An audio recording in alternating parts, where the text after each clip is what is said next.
kami mag-union. Ayaw dagdagan ng aming sahod. Mahantong kami sa welga. Ayaw namin, no, pero nangyayari. Ganyan din sa ating panlipunang kalagayan. Kung puro panunupil, ang gagawin. The apologies, time's up again. Any further rebuttals? We have a follow-up question from MJ Mandihar. Gentlemen, ilang beses po nabanggit yung salitang peace talks. And it seems na sa dami ng taon na lumipas, wala po effect yung old style na peace negotiations. But when the Duterte government diverted at nagtuon po sa pansin doon sa localized peace negotiations, malaki po ang naibunga through the NTFL. Ano po bang malinaw sa inyo? Old style peace talks o itong localized peace talks? At ipagpapatuloy po ba ninyo ito once kayo po ay mahalal bilang Pangulo ng Bansa?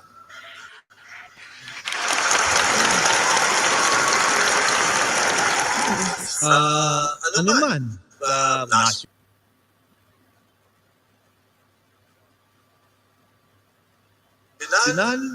Local peace talk ay dapat nating pasukin para matapos na itong ating problema ng digmaan sa loob ng ating bansa. Pero dapat nagsisimula dun sa honest to goodness na intensyon ng peace talk at hindi yung peace talk na parang inuuto lamang natin yung ating mga kausap, kundi kung ano yung inihahatag na problema ay resolbahin. Resolbahin natin yung mga demokratikong hinihingi ng mga kabayan natin yan na nag-aarmas. Alsa natin ang dahilan para sila mag-armas. Pero kung hindi natin tutugunin yung mga kahilingan nila na kinikilala naman ng lahat ng pumasok sa peace talk at gusto lang nating utuin, ibaba yung kailang armas, ay hindi mangyayari yun. Magtutuloy-tuloy ang pag-aalsa ng mamayan. But sir, 50 years po, centralized peace talks ang ginawa ng pamahalaan. Walang resulta. Sagot ako? Yes. Dahil nga, hindi naman sincero sa pakikipag-peace talk. Ang gusto lang ay pasukuin yung mga NPA na hindi nire-resolve talaga yung problema ng kanilang kahilingan. Yun ang problema. Kaya dapat natin resolbahin yung problema ng kahirapan. Resolbahin natin ang injustisya.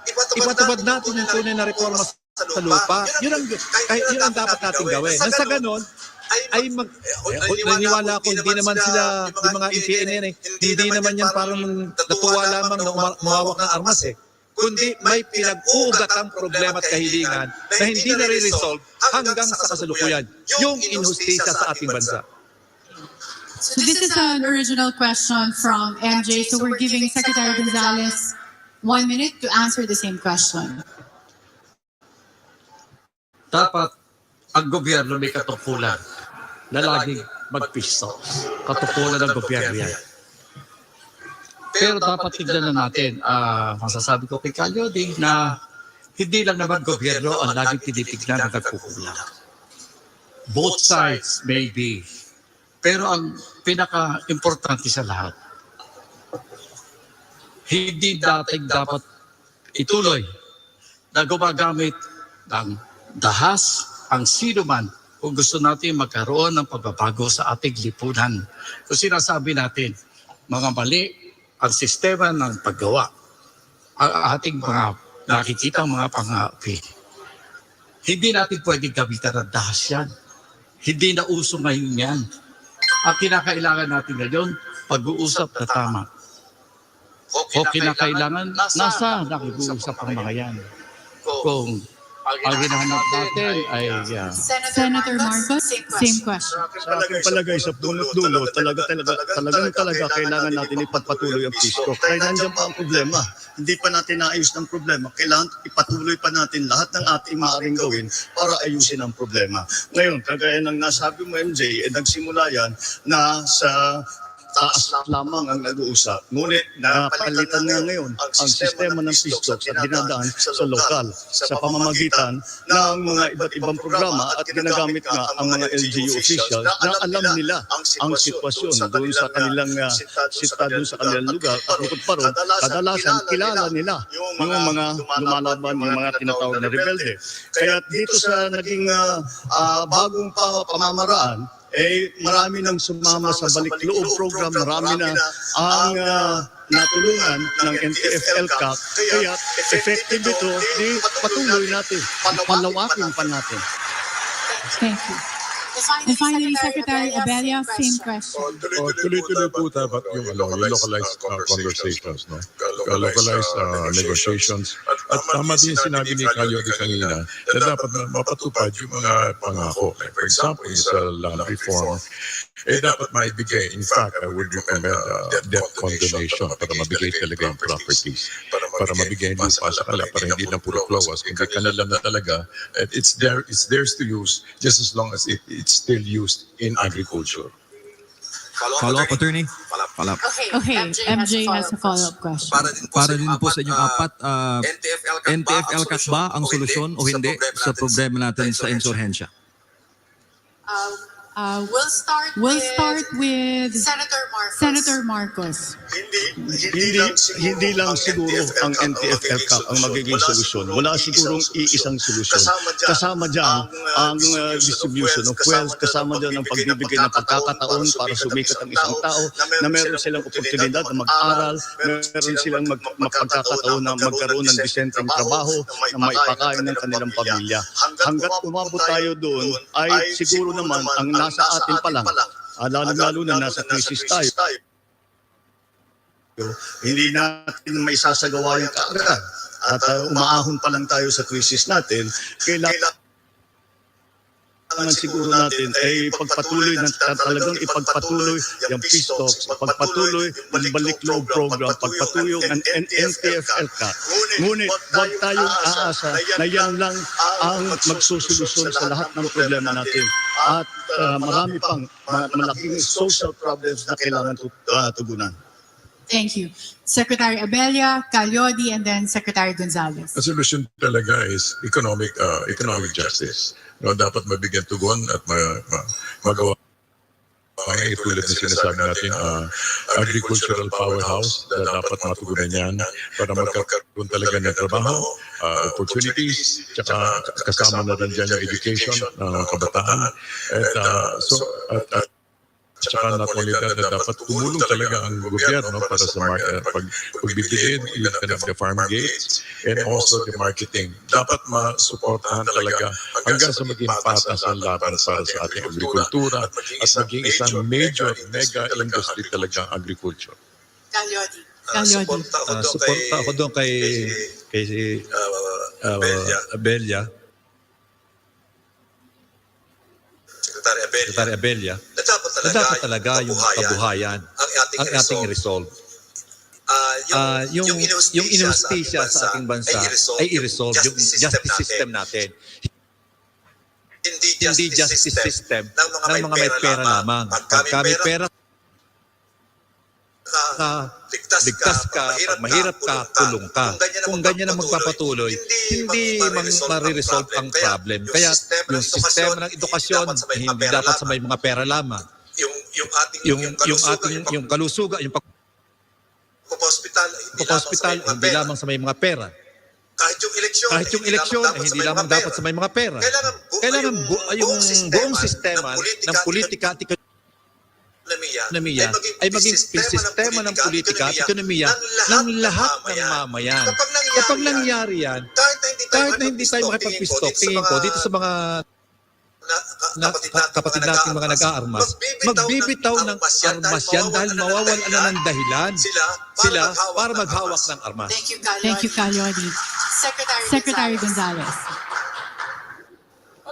Alam niyo, mahirap na hindi mag-agree dito sa mga sinasabi ng mga kasama ko, no? Pero isang bagay lang ang importante. Paano naman yun? Hindi mo mahawak ng armas sa pagdidesisyon kung saan patungo ang isang lipunan.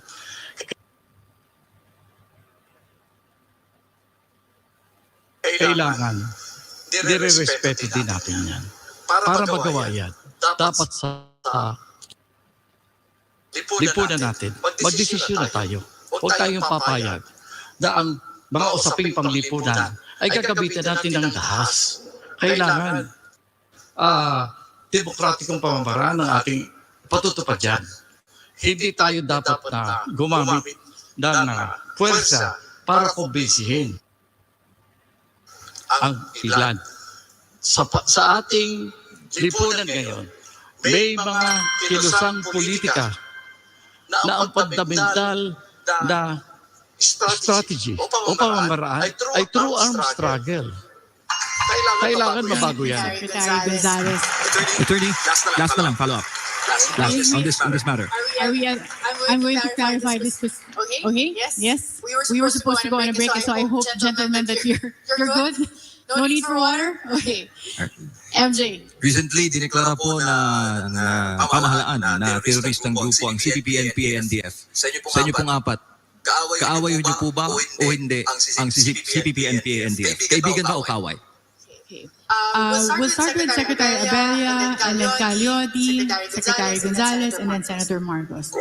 Kung consider na terrorist group, di ano siya, hindi siya kaalyado. So, we need to find out a way na, kumbaga, hiwalay siya at hindi dapat umusad yung ganong klase movement. On the other hand, dapat matugunan ang kanilang mga complaints. While the group itself, we don't consider them allies, but consider technically they are enemies of the state. Pero yung kanilang mga hinaing ay dapat matugunan. Thank you, Secretary Abella. Caliotti. Ako ay hindi sang-ayon na sila ay terorista. Ako tingin ko sila ay isang revolusyonaryong grupo na naghahangad ng panlipunang pagbabago at justisya. Yan ay resulta ng pagsasamantala ng iilan sa ating lipunan na ginagamit ang mga mamayan, ang mga manggagawa para sa pagkakamal nila ng yaman. At gumagamit ng dahas kapag lumalaban yung mga naaapi. At yung paggamit ng dahas na yan, ang nagtutulak din sa mga yan kung bakit sila nag-aarmas. Kaya kinakailangan natin na magkaroon ng totoong demokrasya sa ating bansa. Demokrasya na hindi lamang sa ilang nasa tuktok ng ating lipunan na nagpapayaman at yung ating mamayan sa ibaba ay pinaghihirap. Hanggat ganyan ang sistema ng ating lipunan, hindi mawawala ang paglaban mula sa welga, protesta, hanggang pumunta sa paghahawak ng armas. Kaya't wakasan natin yung ganong klase ng pagkasamantala ng Thank you, ilan Caliotti. laban sa mga Time's up. Secretary Gonzales. Sorry, ako kaaway. Pero wala tayong batas na nagdi-define kung paano natin titignan o bibigyan ng solusyon ang ganitong klaseng kaaway. Wala tayong batas tungkol sa rebellion. Kailangan makameron ng maging maayos ang usapan dyan. At dapat nating pagkapinas sa ating lipunan na ang paggamit ng dahas ay hindi kinakailangan. Ngayon, hanggat may mga organisasyon na fundamental sa kanilang pamamaraan paggamit ng dahas para makuha ang poder ng Estado, hindi po pwede sa isang demokratikong lipunan ang mga organisasyon ganyan. Thank you, Secretary Gonzales. Senator Marcos. Unang-una, ang definisyon ng terorista ay yung nagdadala ng violence sa mga hindi naman non-combatant kung tawagin, na mga sibilyan. Kaya silang ginawang terorista.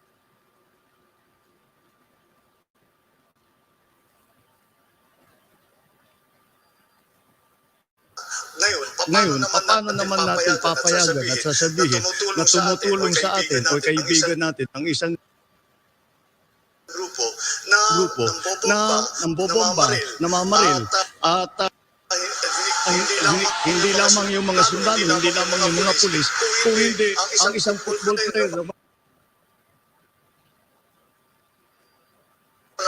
ng kinalaman, nakaawa-awa, ay sa palagay ko, wala na tayong ibang maaring sabihin, kundi tatuhin sila ng kalaban dahil kinakalaban tayo. Kaya kailangan natin pagtanggulang ating sarili. Thank you, Senator Marcos. And that's it for our round.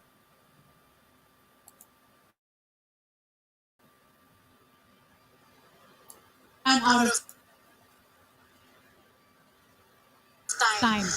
But Don't Go Away will be back at the SMNI Presidential Debate 2022.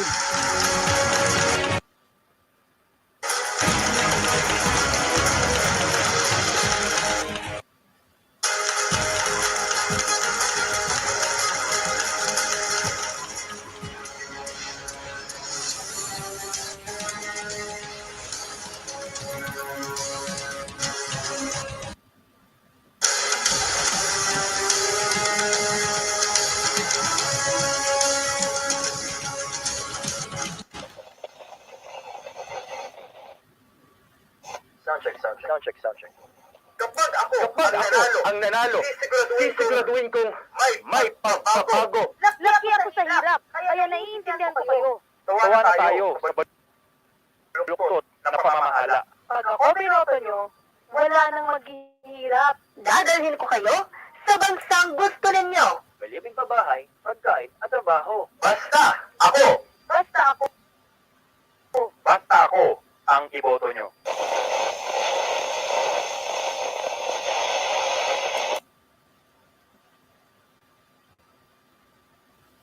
Sa salita, nasa gawa. Ngayong eleksyon, iboto ang karapat-dapat.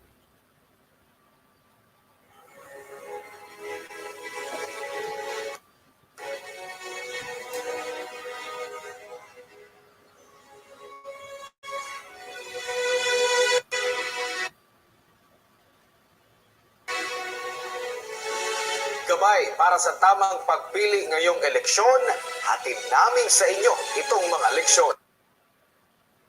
Sino ang dapat na magpatuloy sa pagbabagong nasimulan? Sino ang dapat na mailuklok sa kapangyarihan? Dapat may paninindigang ipagpatuloy ang laban kontra insurhensya at iligal na droga. Matapang, ngunit may puso. May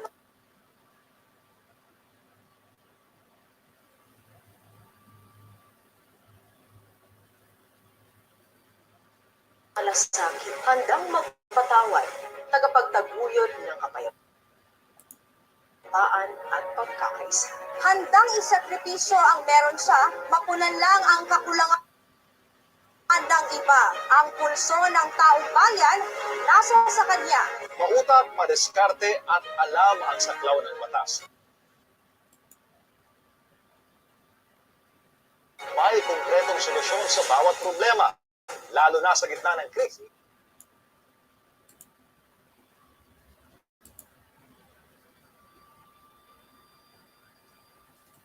Oo nga, Bay Ben. Mayintang mo daw, manalo na ba, no? Congratulations, Poy. 8 months ka na pala sa akin, Poy, no? Grabe. Salamat, Poy, ha?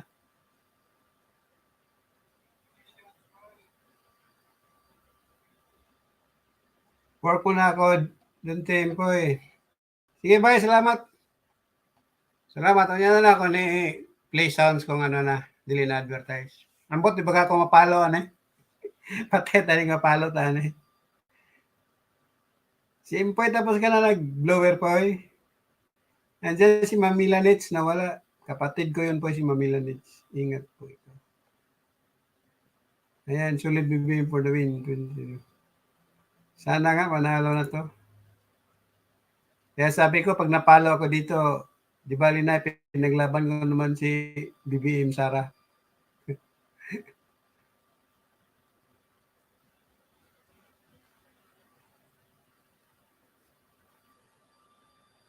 Madungog ba ko da, manang? Nadungog ko da? Wala. Ito po, si Mami Lanitz po, kapatid ko to. Siguro nagkadikita na kayo nito.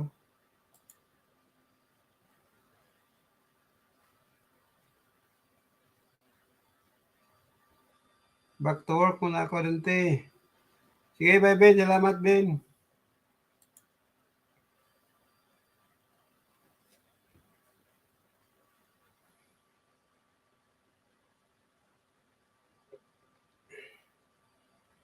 Salamat sa iyong support, ha.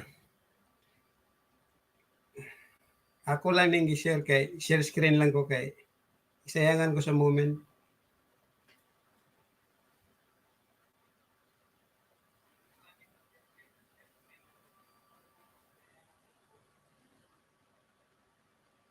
Ayan, Mami Lanits, yan si Arvin, no? Arvin Vlogs. Yan yung sumuport sa'yo ng bunggang-bungga. Vince at work. Musta, idol?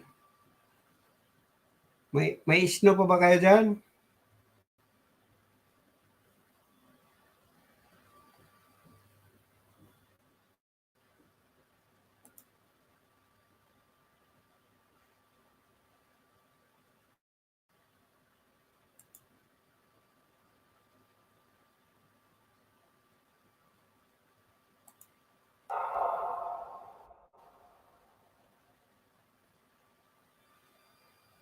Maraming beses na tayo taktan, binigo, nalagay sa alanganin. Minsan nang nagdalawang isip kung itutuloy pa ba natin ang nasimulang laban. Dahil tao tayo, madalas nagkakamali, nagbabago, nangangarap, natatalo, nagtatagumpay. Iba-iba ang paningin. Ayan guys, mag-type lang kayo dyan ng Don. Si Nightbot na bahala magbaba sa bahay niya. Vince at work, mag-type ka lang Vince ng Don, Vince, Don.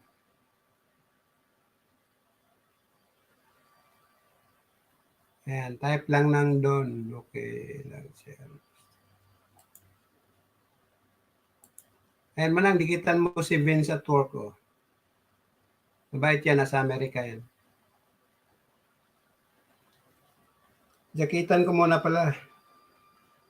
Ayan, Vince, may jacket ka na, Vince. Ayan na, mag-uumpisa na yata.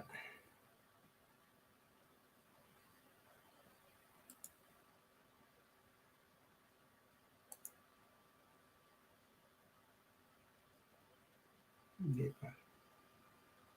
Yadiyo, sino po ang net mo for, ang bet mo for? Parehas tayo po eh. Bibim Sara ako po eh. Sabi ko nga, kahit mapalo ako dito, at least pinaglaban ko si BBM Sara.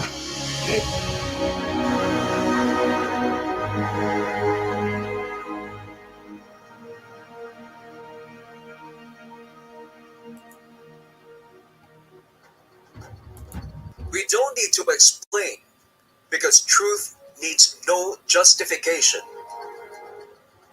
Sige Ben, salamat We are Ben. not afraid because the truth will always win.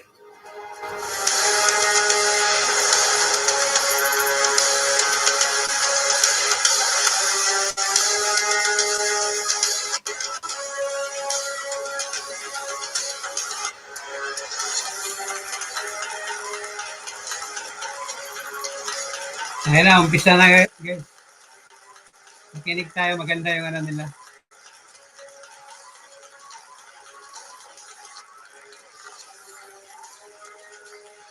Nagbabalik ang SMNI Presidential Debate 2022. And this is our third and final round. And at this round, we'll have the panelists asking questions again from our candidates. And we'll be following the same format where we'll have 90 seconds for each candidate to answer a panelist question. And then they'll have 60 seconds for each candidate to react to the other candidate's answer. And then 30 seconds for rebuttal. And our first question will be coming from UP Professor Dr. Clarita Carlos. Vince, mag-type ka muna ng Don, Vince. Para maiwan yung bahay mo dyan. Thank you, Karen. Okay, again, my question will be on defense and security. It's well known that Russia has indicated many times that it wants to train and exercise with our Philippine military. As a matter of fact, for the first time, it appointed a defense attaché at the Russian embassy here in Manila. This will of course require a status of forces agreement like what we have with the US and Australia. As our future chief executive, will you agree to a status of forces agreement with Russia? This question will be addressed to Secretary Gonzales first, and then we're doing a round robin as we have throughout the night. So we'll have Secretary Gonzales, Senator Marcos, Secretary Abella, and then Caluadi.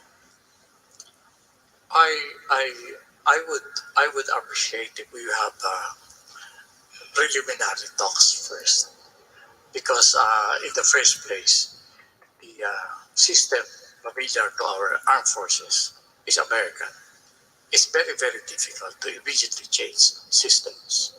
So it doesn't mean that we will not be open to something friendly with the Russians. Senator Marcos? Yeah, may I follow with Of a course. remark? But remember, we have in fact committed to the ASEAN political security community, Triple J, which shout is out. part of the troika of economic community and the social cultural community. So that means eventually in the ASEAN, you will really have to deal with different doctrines of ASEAN then. So, by the way, Russia is only first. I understand that China also wants to train with us. Vietnam wants to train with us, and Japan. I'm sure all these countries will have different doctrines. So, should we not open ourselves up to this eventuality rather than be hostage to American doctrine? Well, I think we can begin by sending our military to train in Russia in the beginning, so that we can begin to adjust to these changing times. Still, we have that kind of it's very difficult to train when your systems do not match. I know that. So we begin with sending officers for training in Russia. Thank you. Thank you. Senator Marcos. Well, yes, we would have to look into what the status of forces agreement actually entails to our two countries between Russia and the Philippines, for the simple reason that it is an entirely novel concept for our two countries together. However, again, if we can see that there's an advantage to the Philippines for that, but you see, this is part of the effort that you, Professor, mentioned, that the superpowers are carving out against their spheres of influence. And in the same way, as I spoke to you about the last question that concerned that, I do not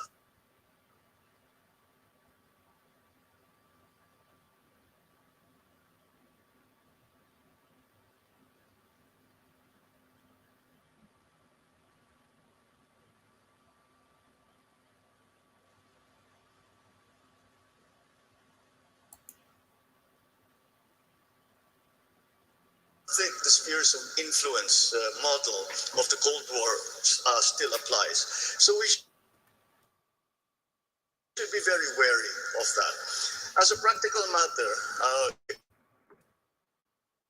if we are to train with all of those countries, then we could have a real logistical problem in our military, because the training is usually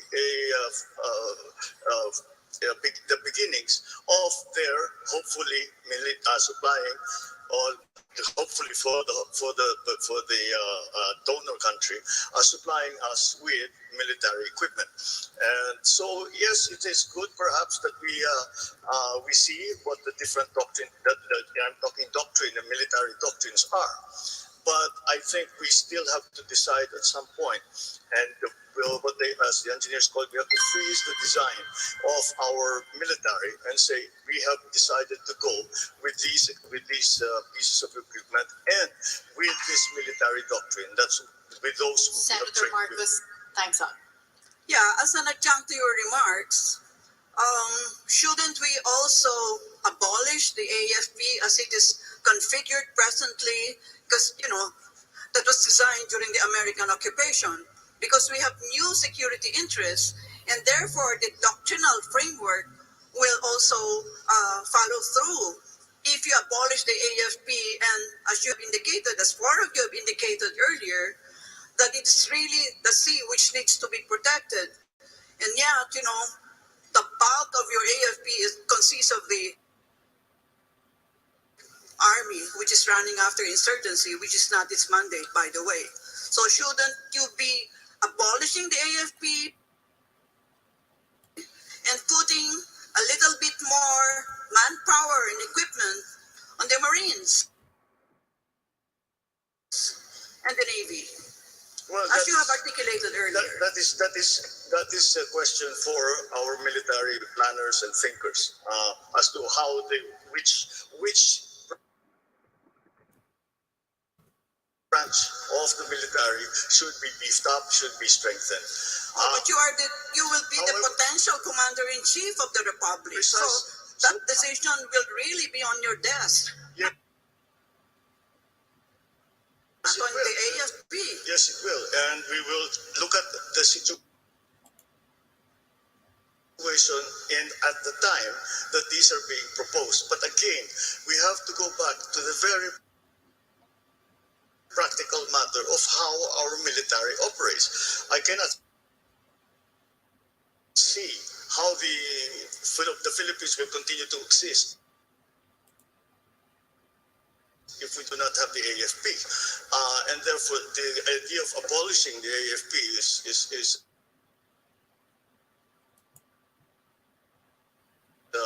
might be a logical conclusion, but it is not a practical one. Yeah, on a personal note, I wrote a paper on abolishing the AFP, and I'm sure I got so many enemies. But yes, if you're interested to read that paper, I can share it with you. Yes, please, ma'am. I would be very, very interested. Yes. As a reaction, Secretary Gonzales? Yeah, I think abolition is a very extreme measure. And I don't think it's practical. What probably is important is the matter of doctrine. You know, there are certain hints in our doctrine that we follow to be part of the defense system of the United States. I think we should examine this very carefully. I think we should evolve our own doctrine for our own defense. So that is important. And then the other matter, abolition, maybe no, but there is a provision in our Constitution that will allow us to change the character of our armed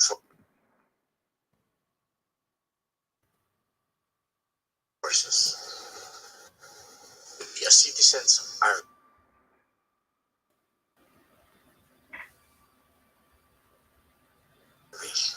That probably can be considered. Thank you. Secretary Gonzales. Yeah, but and maybe if I, backtrack a little bit, maybe abolition should not be the word. The word really in my paper is to render the AFP obsolescent, meaning, you change the configuration of the AFP because, to repeat, that was in fact designed during the American occupation, and I don't think it addresses our present security challenges. Secretary Abella? Yes, I believe we need to calibrate the responses, especially with this new development, especially because our capabilities are asymmetrical. We're not on par with them. So even in terms of capability and skills, On the other hand, we need to continue to develop our own internal capabilities so that we can maintain our independent foreign policy, and also it's in agreement. I do agree that much of our military is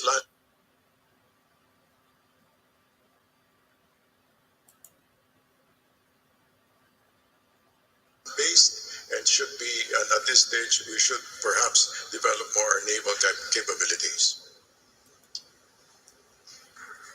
Kalyon. Katulad ng aking sinasabi kanina, ako'y nag-i-stick doon sa aking tindig na dapat ay maging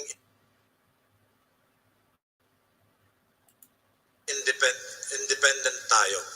At huwag tayong, lalo na sa usapin ng military, na parang preparation for war, ay huwag na tayong makisangkot yan. Malayo, hindi na natin kaya makipagsabayan sa kanila, malayo na tayo, at isa pa, yung gera ay wala tayong mapapala dyan. Ang makikinabang lang dyan ay mga korporasyon ng mga gumagawa ng bala at ng armas. Sila lang ang laging kumikita every time na magkakagera. Kaya sila yung laging nag-uudyok ng gera. Masang kung magkakaroon man ng gera, ang ating gigigirahin ay yung problema nating kinakarap sa klima, na meron tayong climate emergency ngayon. Doon lang natin ayain ang iba't ibang bansa sa mundo na itong ating harapin, yung krisis sa klima at yung krisis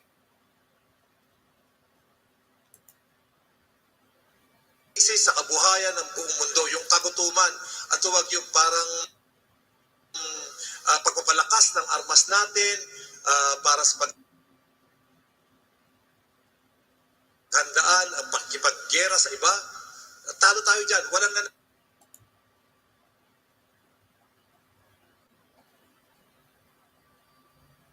nanalo dyan. Kundi ang nanalo dyan, yung ulitin ko, yung mga korporasyon ng mga gumagawa ng bala at armas. Sila ang masaya dyan. Tayong mamayang sa mundo ay malungkot dahil iba, wasak ang ating ekonomiya at kabuhayan. Thank you, Kalodi. Professor Carlos, I can see you looking at me. Is there any follow-up question? Well, gusto kong tanongin si Calyodi kung hinila ng Amerika ang paa natin dahil in-invoke niya ang Mutual Defense Treaty dahil hindi mo pa siya in-scuttle. Ano magiging reaction mo bilang Commander-in-Chief? Immediately nga, kapag ako'y magiging gobyerno, kinabukasan, yun ang aking magiging kautusan na dapat i-revoke yung Mutual Defense Treaty, lahat yan, pati yung LCAP, BFA, dahil ang hirap nating magdesisyon kung parang merong baril na nakatutok sa ating ulo. Kinakailangan, pati yung mga agreement natin sa China, putulin natin yan. At ang mas ipalaganap natin, makisa tayo sa iba't ibang bansa na nanawagan ng kapayapaan sa mundo. At yung nananawagan ng paglaban sa klima. At yung panawagan ng buong mundo na nananawagan na labanan yung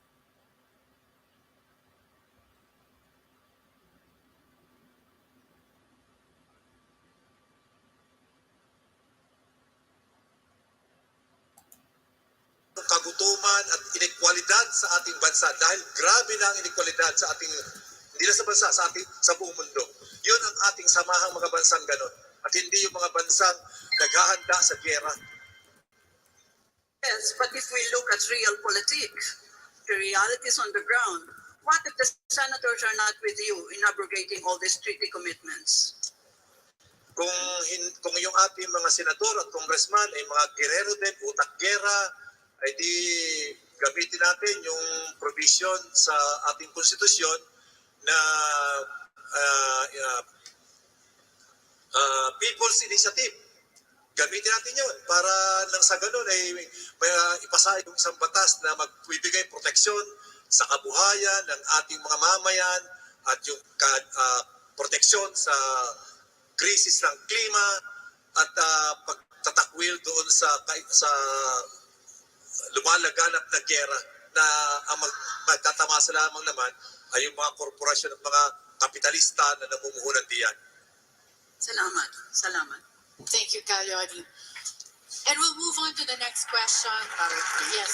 This is a follow-up question to Calyodi. Well, very appropriate. You're the next panelist to ask a question anyway, Attorney Rolex. This is a follow-up Yes. to the question of Professor Carlos.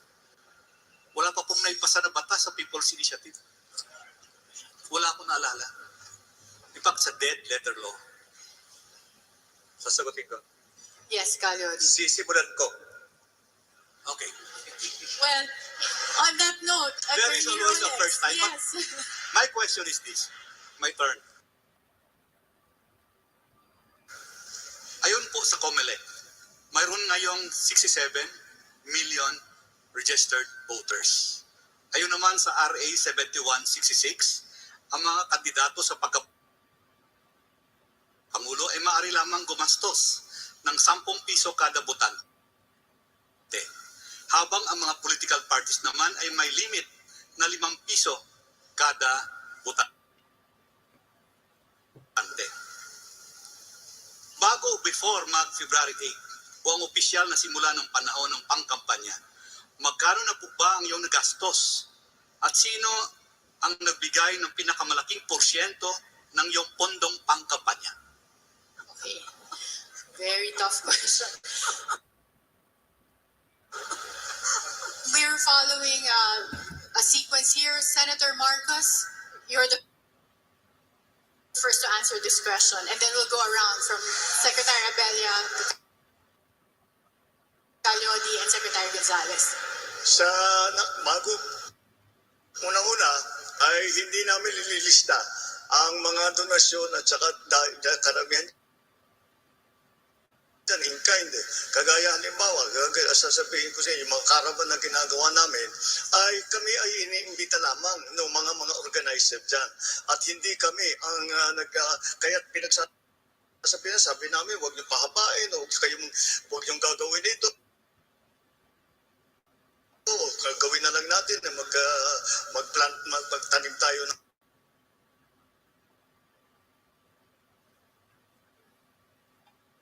kahoy, sinasabi lang gusto pa rin namin magkaraban. Hindi naman namin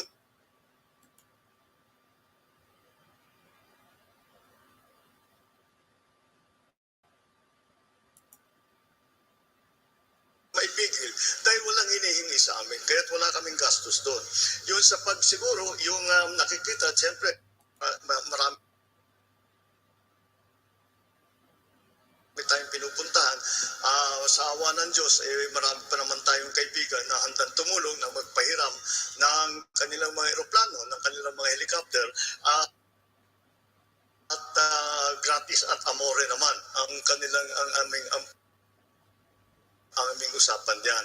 Kaya't hindi nga namin nililista dahil hindi naman kailangan pa na isama doon sa tinatawag na SOSE or statement of yung gastos sa eleksyon. Yung magsisimula nung yan kung sa ano yung gastos nung February 8, mula nung February 8 hanggang sa pagdating ng halalan. Pagdating ng halalan ay lahat ng naging kandidato ay maglalabas ng SOSE at makikita ninyo kung sino ang donor, kung gaano kalaki ang binigay at yung listahan kung saan napunta yung pera niya. Right, ganda ng sagot. Follow-up question. Well, my follow-up question will be common to all. Satisfied Okay. siya sa sagot. Gonzales wanted to say something. Any reaction? I'm sorry?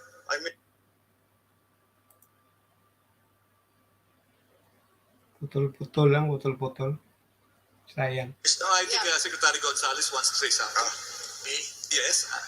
Sorry, did you want to react, Secretary Gonzales? Uy, ba't di ka na gumagawa ng mga videos? Hindi naman. Na-abuse lang ako. Kasi Okay.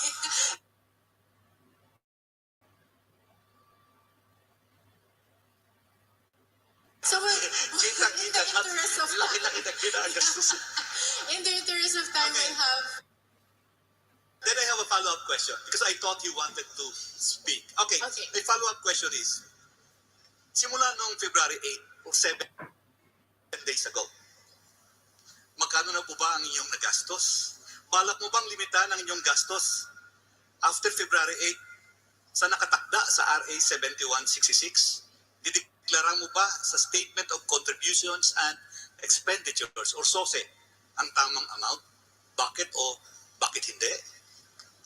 Natural na kailangan yun sa SOSE, magbubuo kami ng SOSE. Ngunit nga sa ngayon ay hindi namin magagawa dahil nagsimula pa lang. At hindi pa maliwanag kung saan gagastusin ko anumang pera ang naibigay sa amin o nahawakan namin o Bakit hindi ka na gumagawa ng mga video? Kahit shorts lang. sa partido at saka sa Kahit mga short video lang po, yung less than 1 minute.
Wala, ano ba yun? Wala yun.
gabay para sa tamang pagpili ngayong eleksyon, hatid namin sa inyo itong mga leksyon.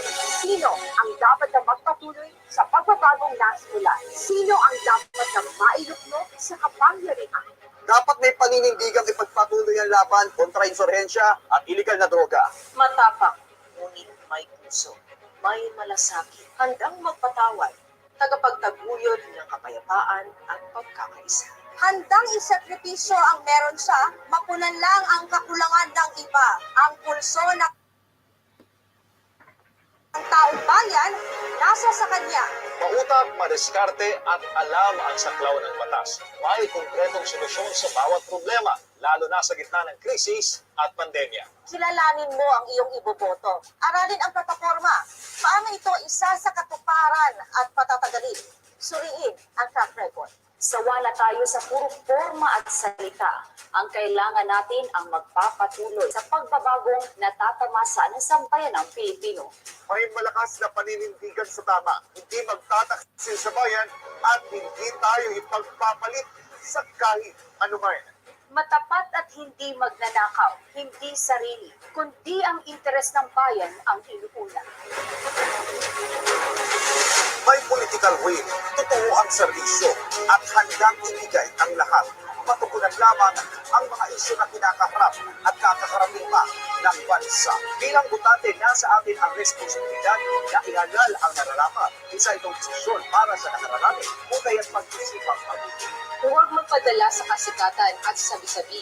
Ikaw mismo ang kumilatis. Tandaan, nakasalalay sa desisyon mo ang magiging kinabukasan ng bansa. Kaya, maging matalino. Maliban sa totoo, dapat may karanasan at kapasidad na mamuno. Hindi ka mabibili, kaya huwag kang magpapakayat. Sigyang dangan ang iyong boto. Katuwang niyo ang SMNI sa isang malinis at patas na eleksyon. Dahil dito, siguradong panitang totoo.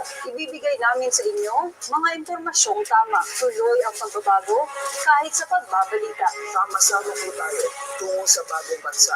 Piliin ang magpapatuloy sa mga programang nasimulan ng administrasyon. Ituloy. Ituloy. Ituloy.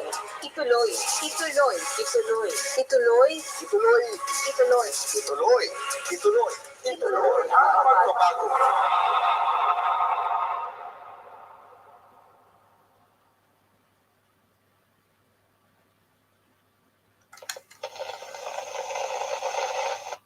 Soundcheck. Kapag ako ang nanalo, sisiguraduhin kong may pagbabago. Laki ako sa hirap, kaya naiintindihan ko kayo. Sawa na tayo sa baluktot na pamamahala. Pag ako binoto nyo, wala nang maghihirap. Dadalhin ko kayo sa bansang gusto ninyo. Malibing pabahay, pagkain at trabaho. Basta ako! Basta ako. Basta ako ang iboto nyo.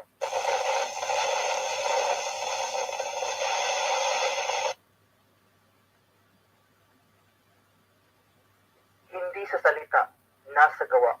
Ngayong eleksyon, iboto ang karapat-dapat.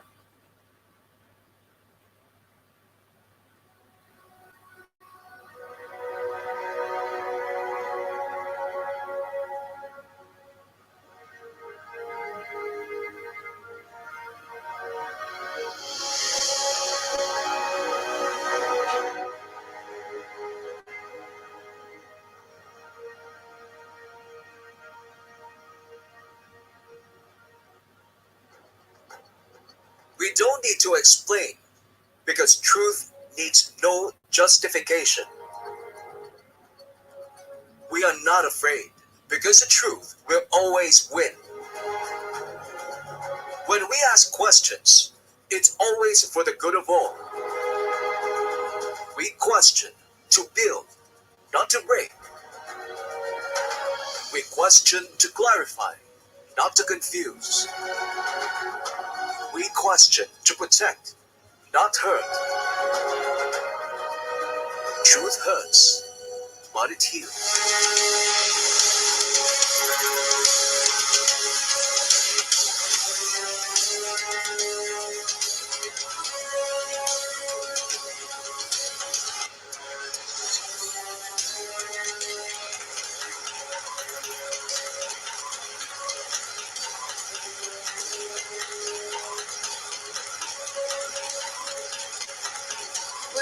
at the SMNI Presidential Debate 2022. And thank you to everyone who have been staying with us this whole evening. We're down to our last two panelists' questions. And our next question is going to come from the Chairman and CEO of the Manila Times, Mr. Dante Klink Ang II. Mr. Ang, your question, please. Thank you. I'd like to turn your attention now to education, which I believe is relevant in preparing the country to compete in the future. Mostly, the initiatives in this sector included raising the salaries of teachers. But what is not mentioned in the policy work is that these increases favor only those in the public school system. In fact, the private education system has suffered unintended consequences involving mainly the migration of teachers from the private to the public sector. This is an added strain on the private schools, and it imperils the jobs of hundreds and thousands of teachers, administrators, and other employees. They have been reminding lawmakers and policymakers that the 1987 Constitution recognizes the complementary roles of public and private institutions in the educational system, according to Article 14, Section 4, Subsection 1. My question is, as President, how will you execute the constitutional provision on complementarity in education so that we have a stronger educational system built on a true-to-form public-private partnership? And the first candidate to answer that question would be Secretary Abella, then we'll have Calyodi, Secretary Gonzales, and Senator Marcos. I'm familiar with the problem because we run a secondary school, and that's true that many of them just leave. Now, offhand, what do you do? But basically, I think what we could do is if we could provide, for example, certain if government could actually provide private schools with additional benefits and leeways in terms of support, not necessarily direct rollouts, but actually, for example, what do you call it? Holidays, tax rebates along that line. But definitely, it's something that needs to be attended to, and it's something that has to be responded to as soon as possible, and basically, it should be considered as a top priority. Thank you. Thank you, Secretary Abella. Calyodi, same question. Mas talaga ang dapat gawin ay mas magbigay talaga yung gobyerno ng mas mataas na atensyon dito sa sektor ng edukasyon. At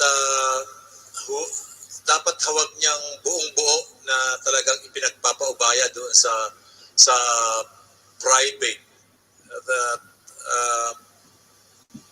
Magre-resulta ito ng daming problema para doon sa ating mga mag-aaral.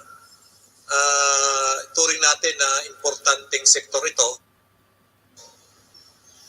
na yung edukasyon at yung responsibilidad talaga ng gobyerno natin itaas to the maximum na akuin niya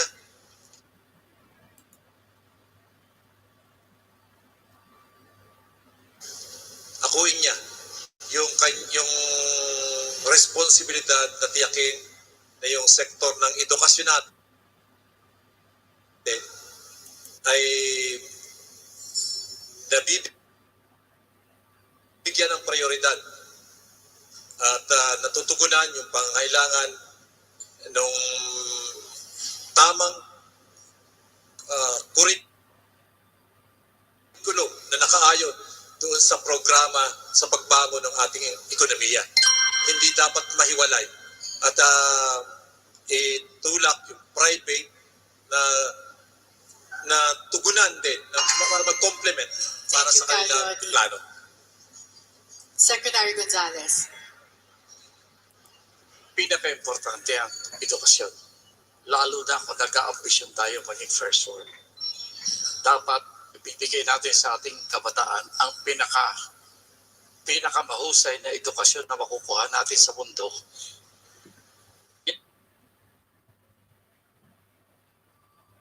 Yan ay dapat ipatupad ng ating pamahalaan. Ngayon, may isang malungkot na bagay lamang na dapat tayong i-correct. Alam nyo, hati ang lipunan natin sa mayaman at mahirap. Ito ay malinaw sa sistema ng edukasyon natin sa Pilipinas.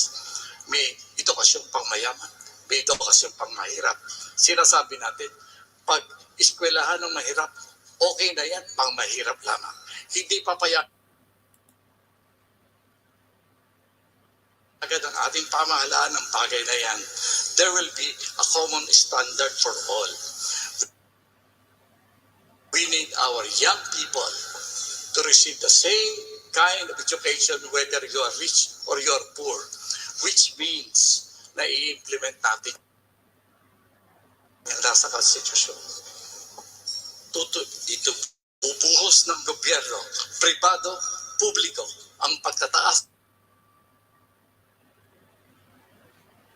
ng antas ng quality ng ating edukasyon na nakatutugma sa pangangailangan ng ating mga kabataan sa kasalukuyan. Dapat, mabadali na lang kayo yan. Mag-relate tayo sa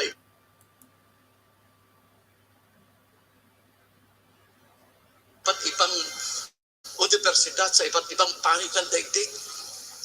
Dali natin dito ang magagandang edukasyon para sa ating kabataan. Thank you, Secretary Gonzales. Senator Marcos. Maganda at napunta ang usapan natin sa larangan ng edukasyon dahil sa aking pananaw ay ang edukasyon ang pinakamahalagang serbisyo na idinudulot ng pamahalaan sa kanyang mamamayan. Kaya't ang dapat munang gawin ay siyempre yung public school system ang unang dapat titignan. Patitibayin natin at saan natin pagagandahin, paano natin pagagandahin. Unang-una, suportahan natin ang ating mga guro na yung sapat ang kanilang hindi late yung kanilang sahod na dumadating. Unang-una, laging reklamo yan ng mga teacher natin. Pangalawa, lahat ng benepisyo na nasa batas ay maibigay natin sa kanila nang sa ganun, hindi nila kailangang isipin kung paano nila papakainin ang kanilang sariling pamilya at ang iniisip lamang nila kung paano sila magtuturo para pagandahin ang magiging kinabukasan ng ating mga kabataan. And sa bukod pa doon ay yung mga facilities. Kailangan yung silid-aralan ay paramihin natin, yung mga supplies na binibigay natin sa ating mga public school ay paramihin natin, pagandahin natin lahat ng mga materials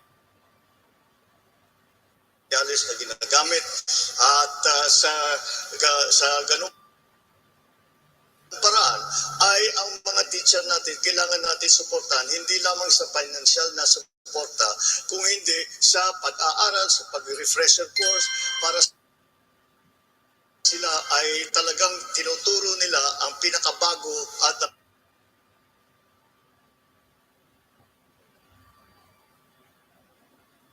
ang pinakatama na dapat turuan sa mga bata ngayon. Thank you, Senator Marcos.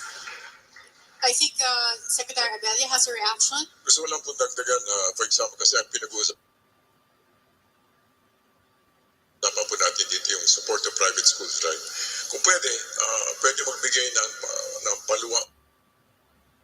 paluwal ang gobyerno, lalo na sa mga private schools, lalo na pag sila mag-i-specialize sa science, technology, and the sciences. So kung pwede po sana natin bigyan silang paluwal, suporta paggawa ng mga laboratory, suporta paggawa ng mga research ng mga teachers, mga guro. And then, meron kumbaga, meron ding kontrata, some sort of covenant, na ano man yung makuha doon should be shared, no? Should be shared. Basically, it should be,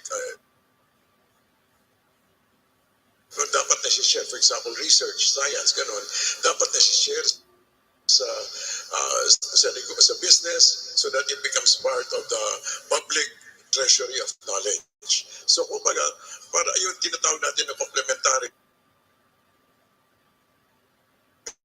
ay dapat matutugunan.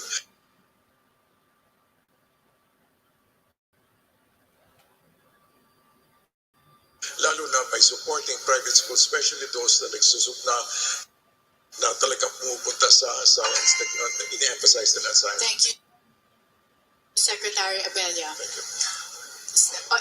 Mr. Ang has a follow-up question. Yes, Secretary. I think one of the existing programs now is the voucher system, given directly to students, allowing them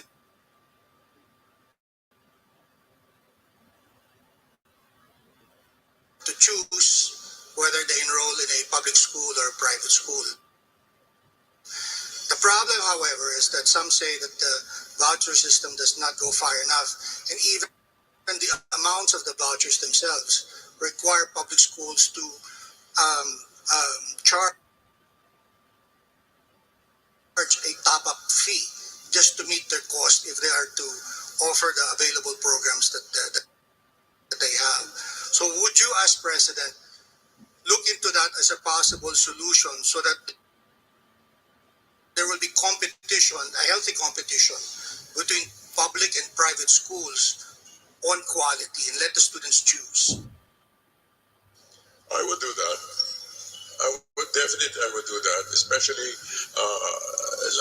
katulad doon sa, pero tama kayo, yung voucher system, kulang talaga yun, no? Kulang talaga siya. Kung pwede, dagdag yan. On the other hand, basta pwede naman taasan yung pinamimigay, basta lang yung resulta, no? Magiging resulta should be made publicly available so that magiging kasama sa ating public treasury of knowledge. Yun po. Yes. Senator Marcos? Yes. Senator Marcos. Sa palagay ko, kahit ano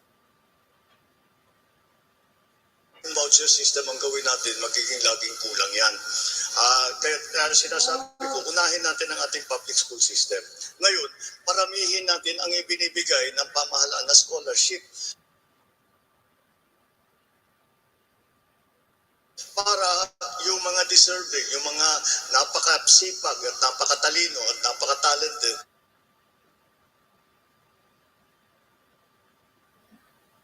ay may mabigyan ng pagkakataon na makapunta sa kahit anong eskwela, hindi lamang din sa Pilipinas.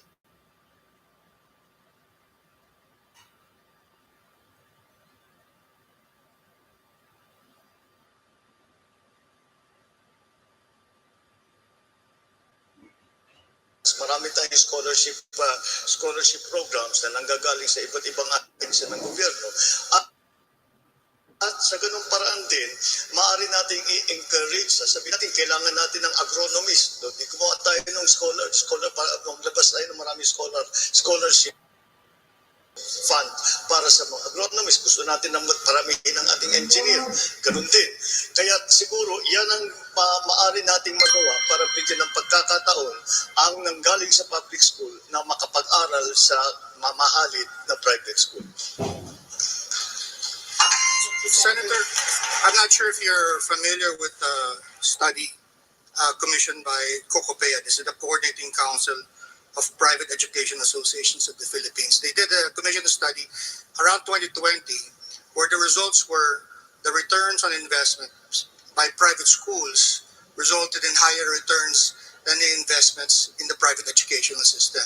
So in a sense, there's private capital being invested for a public good. And yet, the private school system is saying that they are not given an even playing field because all of these initiatives, although well meant, somehow have these unintended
consequences that work against the private educational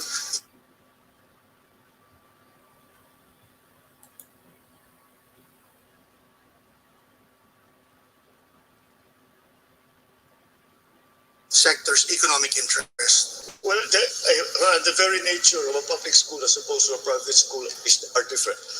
Is different, and as you say, the private capital is being expended to run that private school, and therefore the decisions on how they run that school depends on the management of that school. Now, the public school is something we have control over, and that is why I think that we should focus our efforts first in the public school system, and the private schools will again find maybe if they need that. If that is what they need additional capital because it is not only an educational institution, but it is also a business. And therefore, they have to make those decisions themselves. Now, if we improve the quality of the teaching in our public schools and the support that we give our teachers, then I think we can even out that playing field that you're talking about. Any reactions from our candidates? Follow up. Okay. Mr. Ann has a follow-up question. Just the other day, one of our columnists, Father Rani Aquino, came out with a column warning against the measure in the Congress, House Bill 10282, which basically makes the Commission on Higher Education a very domineering institution in an environment where the private schools already feel that there's policy overreach and overregulation. They feel that this atmosphere stifles innovation in education, and because they are getting higher returns on their investments, it seems like it would be a wrong move to further empower these education institutions to continue these domineering policy work over the education system. Would you have a comment? Well, I don't think that is not a systemic problem. That is a policy problem. And that is how we should address it. The system is not at fault here. It is the policy that's being undertaken that causes this dysfunction that Father Rani has been talking about. Any other reactions from the other candidates with regard to that question? It is a policy matter, not a structural problem. Okay, thank you. And now we'll move on to our next question from our panelists. Can I follow through Dante's question? Okay, before we leave that topic, sure. Yeah, Professor Carlos. Yeah, before you call on MJ. I'm an educator, and I have been teaching for the past 55 years. You know, I started teaching when I was 20, so I'm 75 now. So education is really so pivotal to my professional life. The empirical evidence suggests to us that effective learning happens on the basis of two factors. First, the mastery of the subject matter by the teacher, and two, a fairly high level of motivation by the student, and they are interacting. Therefore, if you want to do any policy changes, that means you pay attention and you invest on the teacher. Do not invest on air-conditioned rooms, classrooms, etc., because these things can happen even under the papaya tree. But if the teacher is bobo, no learning happens. So that means if you have limited number of pesos, put it on the training of teachers. Okay, the other part, and I was triggered by the question of Dante here, is yes, a legislation which is going through the legislative mill in regard to empowering the CHED. Why in heaven's name did we divide our education system into a DepEd, K-12, a CHED, and kung bobo ka, diyan ka na lang sa BOCTEC, ha? No? I remember, ang uncle ko sabi niya doon sa isang bobo kong pinsan, ay, naku, kasi mahina naman ulo mo, mag-teacher ka na lang kaya o mag-military. Oh my God! Yung bobo yung gagawing teacher, no? So, education is so pivotal to the life of our nation. So, you as chief executives, I would plead that you pay attention to empirical evidence. The critical variable for effective learning to happen is to invest on the teacher. Thank you. So is there a question that you want them to address? Or Well, Karen, I'm really leading to what Dante said. You need an EDCOM too. Kasi yung EDCOM 1 ang nag-ganyan yan nag-divide yan sa tatlo. Why they divided that? I don't know. There's something so brainless about this division. Well, Karen, if I may add, recently, referring to another editorial I wrote, there's some conflicting studies on the level of interest of learners in sciences and mathematics in STEM. And of course, this is contradicted by the DOST study saying otherwise. But the original study by PIDS was saying that the normal approaches, such as giving scholarships, may not be enough to interest young learners into going into STEM. And I was wondering if you have any thoughts on maybe addressing that particular issue. In particular, we're thinking of developing what we call a National Volunteer Corps, which would be equivalent to the Peace Corps, where we would challenge our young people between ages 18 and 35 to devote actually at least 2 years of their lives before they go full force into whatever they want to do, to volunteer. And what would they do? They would become part of community building, teaching especially students in the rural areas, to those who would be in public schools. And they would be emphasizing at least 3 things. Number 1, mastery of reading, writing, and arithmetic, so that they, and if possible, in the mother tongue before they do it in English. I would strongly recommend that public schools and schools should begin with mother tongue and then in English, because that is how they understand the concepts. That's one. All right. Well, the other one is if this National Volunteer Corps could actually help become models of what it truly means to become a person of integrity. Thank you.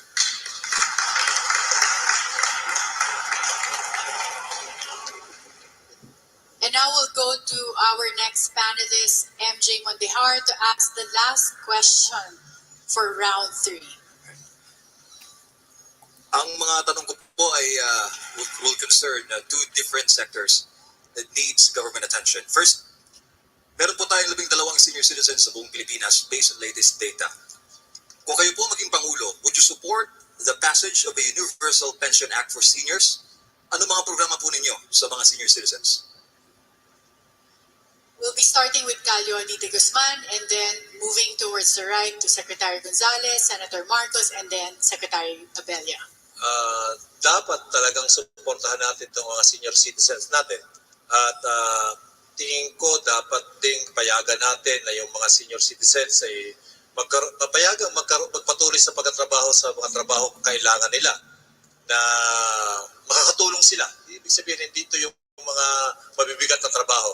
Nakita ko yan sa South Korea na yung mga senior citizen natin ay nagiging mas masigla yung katawan nila kapag sila ay nakakapag-participate pa doon sa mga trabaho na kaya nilang gawin, tulad lang ng paglilinis doon sa airport, nakikita doon, ay malaking tulong sa kanila na maramdaman na sila bahagi pa rin ng lipunan na kanilang ginagalawan. At the same time, dapat magkaroon sila ng mataas na tulong, hindi lamang doon sa kanilang benefits na nakukuha sa SSS o GSIS, kundi dapat sa healthcare nila ay matugunan ng gobyerno dahil halos yung kailang tinatanggap na pensyon ay nauubos lamang doon sa panggamot. Pero sa usapin ng kailang pagkain, kalusugan ay wala na. Kaya tingin ko dapat maglaan ng pondo yung gobyerno para patulungan natin yung ating mga senior citizen. At makagawa ng isang bagay na magiging makakapag-participate pa sila doon sa sa production ng ating lipunan. Thank you, Calyoni. Secretary Gonzales. Okay na po, sinabi ni Calyoni. Thank you, Secretary Gonzales. Senator Marcos.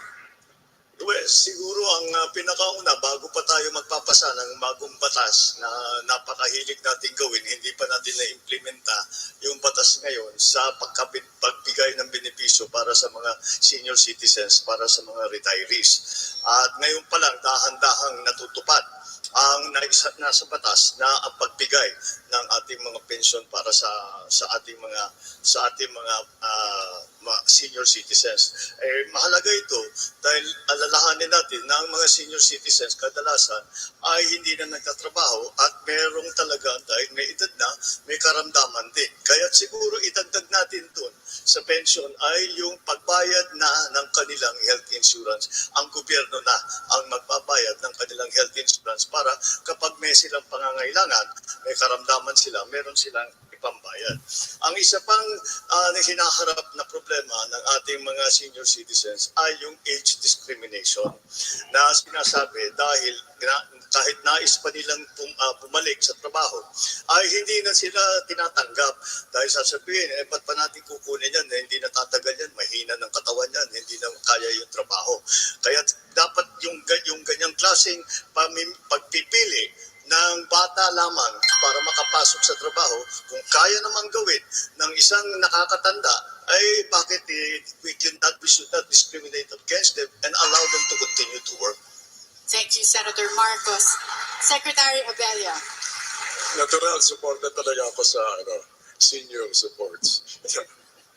Pero aside from that, I believe meron talaga dapat tulad ng I believe in supporting the young, especially the first 1,000 days, at pangalawa yung what I would call golden years. Tulad nun, providing with health and then get them continually involved, especially in community service. Pwede pa sila, pwede pa tumulong yan.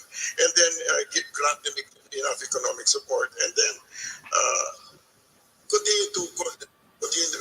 continue natin pagbigyan ng support para ang kanilang well-being ay maayos. So basically, yes, we continue to get them not only health insurance and stuff, pero kailangan din silang ma-involve sa everyday life ng communities. Thank you. Thank you, Secretary Abella. Second question. Okay. Para po ito sa mga IPs, kapatid nating IPs. Pabor po ba kayo sa pagsasabatas ng Department of Indigenous Peoples Affairs? Magkaroon po ng boses sa inyong kabinete para po sa mga IP. 18 million population po sila, owner 48% of total land area in the Philippines. And what will be your legacy sa mga kapatid nating IPs? Thank you, sir. We'll start with Secretary Gonzales and then move towards the right to Senator Marcos, Secretary Abella, and then Cayote. Yung sa karanasan ko po sa peace process, lagi kong nasasabi sa ating mga IPs, bakit ba lagi kayo sumasabit sa negosasyon sa MNLF, sa MILF, sa CPP-NPA? Bakit wala kayong sariling negosasyon para sa inyo? Kung magkataon po na matutuloy ang ating autonomous regions, dapat bigyan natin ng isang autonomous region ang mga IPs. Isa sa Mindanao, isa sa Luzon. Kailangan may sarili silang lugar na magkakaroon na makikita ang yaman ng kanilang mga kultura, ang kanilang heritage. Yung mga issue nila dapat tinitingnan ng hiwalay sa ibang mga issue ng ibang mga groups na lumalapit sa gobyerno ng kanilang mga issue. Sa ganung paraan, magkakaroon talaga ng identity ang ating mga IPs. Patutugunan ang mga problema na sa kanila lamang nakikita. Thank you, Secretary Gonzales. Senator Marcos. Siguro ang pinakauna nating gawin para mabigyan naman ng hustisya ang ating mga unang Pilipino, ang ating mga IPs, ay kailangan maging maliwanag kung ano ba saan ang kanilang tinatawag na ancestral domain. Kung ano yung lupa nila mula nung unang panahon ay kanila na yan. Kailangan kilalanin ng pamahalaan, kailangan kilalanin ng batas yan. Ngayon, pag may papasok na halimbawa nagiging problema ito sa mga minahan at sinasabi basta pinapaalis na lang yung IP at ang pinakamalaking maibibigay sa kanila ay magtrabaho doon sa mina. Dapat palitan natin yung sistema na at kilalanin nga natin silang may-ari ng lupa na yan.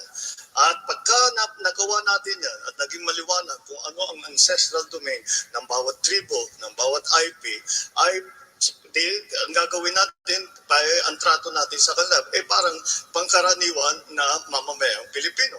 Kung lupa nila, dapat kung sino man ang papasok na malaking negosyante, hindi naman sila pwedeng paalisin doon. Meron silang gagawa sila ng joint venture doon sa may-ari ng lupa. At kung ano man ang kinikita doon sa lupa ng ancestral domain ng mga IP, dapat mapunta sa mga IP. Thank you. Secretary Abella. Right, I believe na yung ganong klaseng usapan is already in existence. At pero totoo yan, dapat maproteksyonan ang mga lupain, the ancient, the ancestral domains. At not only that, dapat matulungan talaga sila na mag-develop, katulad ng mga, like for example, lowlanders. On the other hand, dapat meron din silang sapat na puwang para hindi naman magalaw yung kanilang kultura at saka tuloy-tuloy din yung kanilang pagpasa ng kanilang mga traditional knowledge at traditional na mga pamaraan para hindi din naman mawala totally ang ating historical heritage, ating mga IPs. And finally, Calyoni. Okay ako doon sa pinapanukala na magkaroon ng isang ahensya na magkakalaga sa kanila. Pero bago yan, tingin ko dapat magkaroon ng patakaran talaga na pigilan yung mga land grabber na wala na inaagaw yung lupa ng ating mga katutubo. At yun ang nagiging dahilan kung bakit yung ating mga katutubo nawawala doon sa kanilang sariling lupa o na tinitirahan at naagaw yung kailang matagal ng pinaunlad na lugar at pati yung kultura nila nawawala dahil doon sa land grabbing na ginagawa ng mga mayamang gustong magtayo ng mga korporasyon sa pagtatanim. Ayan ang dapat mapigil. At dahil kung hindi, talagang mawawasak at masisira yung kulturang kanilang kinagisnan, yung kanilang tradisyon, at yung kanyang sariling politika na pinaiiral doon sa kanilang lugar. Kailangan nating tulungan at proteksyonan yung kanilang kabuhayan, hindi lang mga yung kabuhayan, kundi yung buong komunidad na kanilang pinagyaman sa mahabang panahon. Suportahan ito ng gobyerno. Thank you, Calyoni. And that ends our round 3. I was looking at our panelists. No more questions, thank God. That ends our round 3. So many questions, and please clap for our candidates for surviving 3 rounds of very difficult questions. And to everyone watching us around the world, don't go away. When we return, we'll hear all the candidates' closing statements. We'll be back.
We don't need to explain,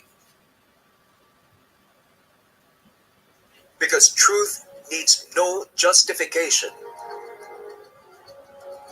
We are not afraid, because the truth will always win. When we ask questions, it's always for the good of all. We question to build, not to break. We question to clarify, not to confuse. We question to protect, not hurt. Truth hurts, but it heals.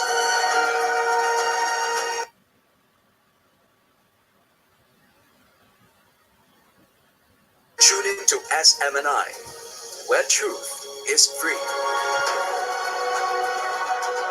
SMNI, defining true press freedom.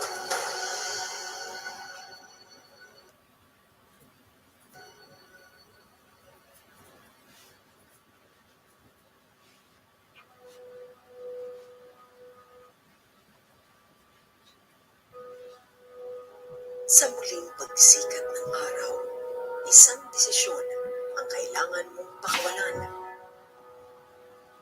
Desisyon hindi lamang para sa iyong sarili, kundi para sa iyong minamahal. Desisyon para sa katrabaho,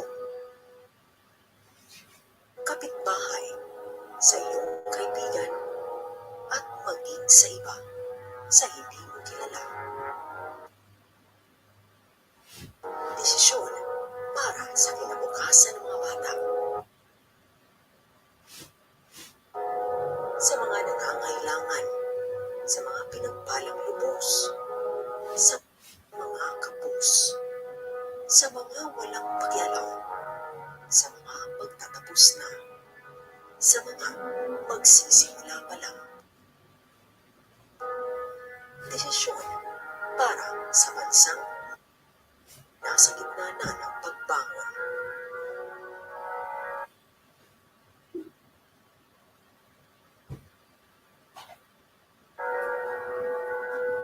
Piliin ang tama ngayong eleksyon. Maraming beses na tayong nasaktan, binigo, nalagay sa alanganin. Minsan nang nagdalawang isip kung itutuloy pa ba natin ang nasimulang laban.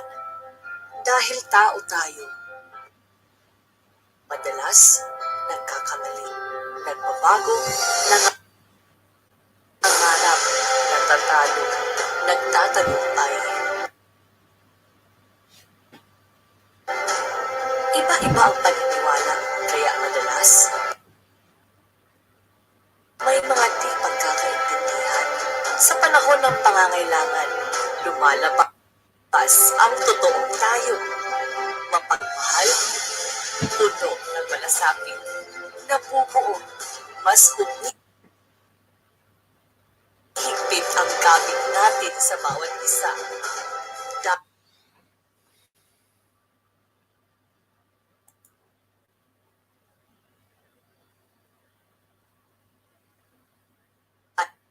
Alam natin na kung sabay, lahat nagiging posible.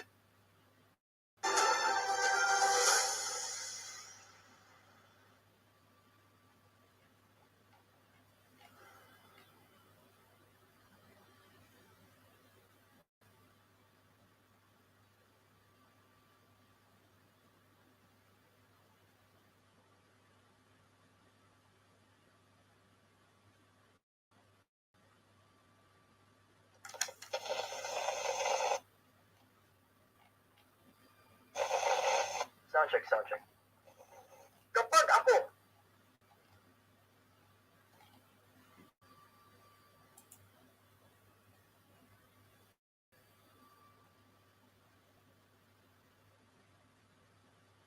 ang nanalo, sisigawin kong may pagbabago. Laki ako sa hirap, kaya naiintindihan ko kayo.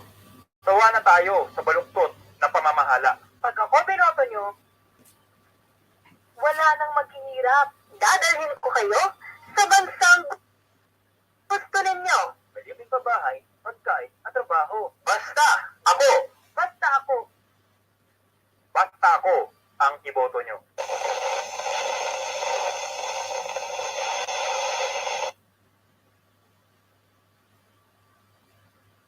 Hindi sa salita, nasa gawa. ngayong eleksyon, iboto ang karapat-dapat.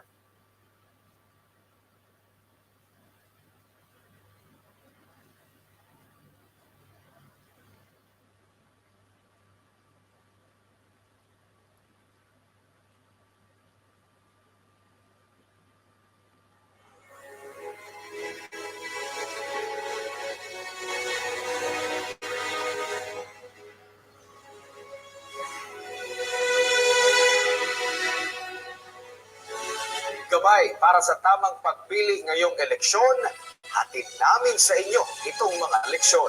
Sino ang dapat na magpatuloy sa pagbabagong nasimulan? Sino ang dapat na mailuklok sa kapangyarihan? Dapat may paninindigang ipagpatuloy ang laban kontra insurhensya at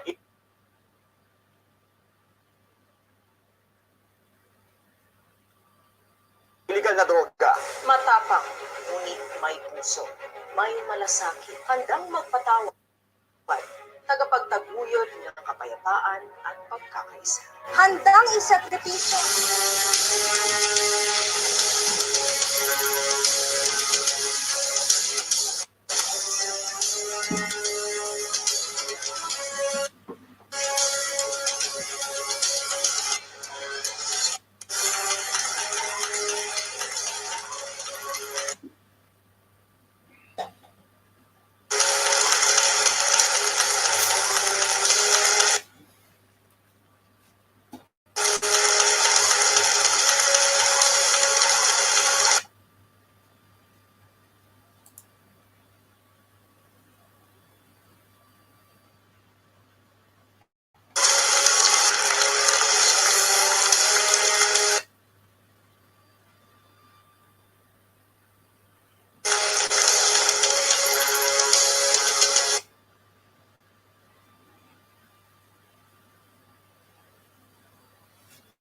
Welcome back to the SMNI Presidential Debate 2020.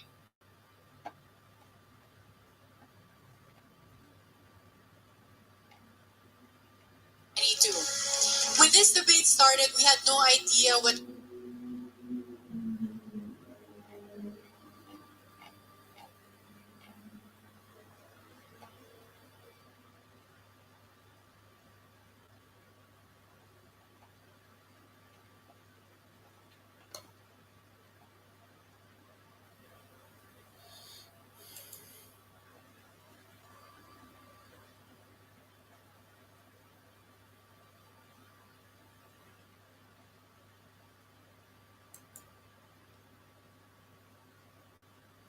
questions the panelists were going to ask. And personally, for me, I was expecting the typical questions on traffic, housing, poverty. But we just saw the candidates go through 3 rounds of difficult questions that span international affairs, inflation, national security. So congratulations to our candidates. And at this point, finally, we are going to hear your closing statements. And for that, we will be answering you this question. Why should the Filipino people trust you with their future in the next 6 years? Each candidate has 2 minutes. We'll start with Calyodi. Maraming salamat. Dapat ako ang iboto dahil una, hindi ako magnanakaw. Pangalawa, hindi ako trapo. Hindi ako pamilya ng dinastiya ng papasok lamang sa politika para magpayaman. Pangatlo, ako ay anak ng magsasaka sa trabaho at hindi mag-aaksaya ng panahon para sa mga bagay na hindi para sa kapakanan ng mamamayan. Pang-apat, dapat tapusin na natin ang pagboboto doon sa mga taong galing sa tuktok ng ating lipunan. Lahat ng klase ng politiko na galing sa tuktok ay naiboto na natin, pero ang nangyayari, ang pinaglilingkuran lamang ay yung mga nasa tuktok na mga big business at mga mayaman. At nagli-legalize yan ng pagpahirap ng ating mamayan. Kinakailangan nating baguhin ang mga batas at patakaran na nagpapahirap sa buong mamayan. At ang makakagawa niyan ay yung hindi trapo, hindi dinastiya, at hindi magnanakaw na politiko. Yun lamang at maraming salamat sa inyo lahat. Thank you, Kayo Alim. Secretary Gonzales, your closing statements. Mayroon pa po tayong mga ilang linggo na natitira bago tayo magkaroon ng eleksyon. Sana po ito'y maging sapat na panahon upang maipakita natin unang-una ang sakit ng ating pamumulitika sa Pilipinas. Pangalawa naman, sakali tayo pala rin na magkaroon ng matitinong leader, maipakita naman sa inyo kung saan patungo ang ating lipunan. Umaasa po ako sa ating mga kabataan, lalo na sila ay sasama sa isang pagkilos na ang iniisip ay ang bukas. Tamang bukas. Na hindi nasasalalay sa isang tao, dalawang tao lang.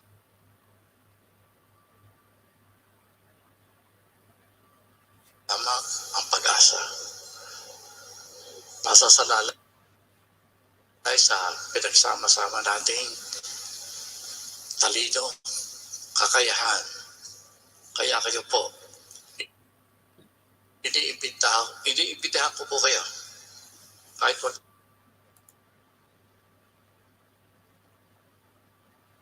yun na po ako boto. Iniimbitahan ko lang po kayo. Sama-sama tayo na unawanin natin ng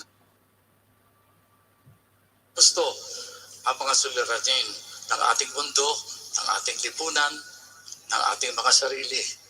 At tanggapin natin hanggat hindi tayo kumikilos bilang isang lipunan, bilang isang bansa,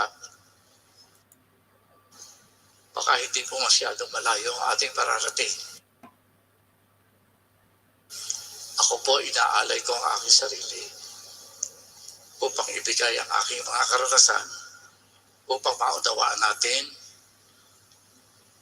ang nangyayari sa ating lipunan at gano'n ang pwede natin gawin upang pagandahin natin ang ating kinabukasan. Thank you, Secretary Gonzales. Senator Marcos. Bago lahat, magpapasalamat ako sa SMNI sa pagkakataong ito na ibinigay ninyo sa amin upang pag-usapan ang mga mauugong na issue na iniisip ng ating mga kababayan. Marami po tayong issue na natinalakay ngayong hapon ng gabi hanggang gabi na ito. At nakikita naman natin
sa mga sagot ng lahat ng kandidato na humarap sa inyo na hindi magiging madali ang pag-ahon, ang pagbangon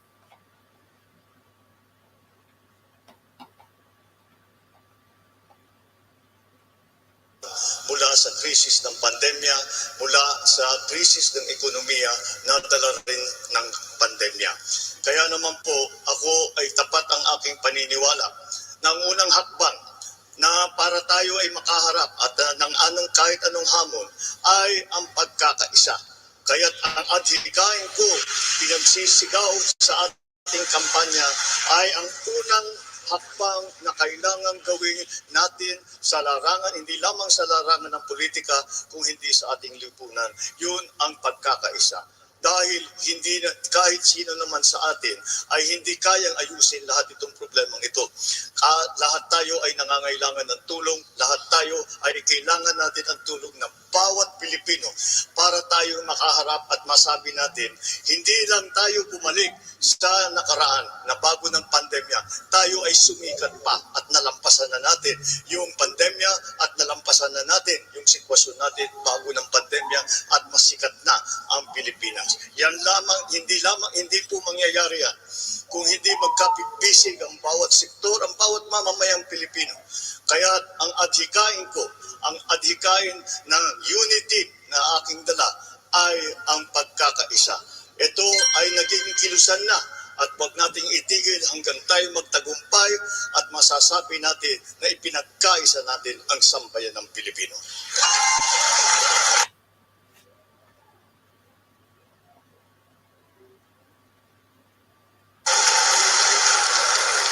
Thank you, Senator Marcos. Secretary Abelio.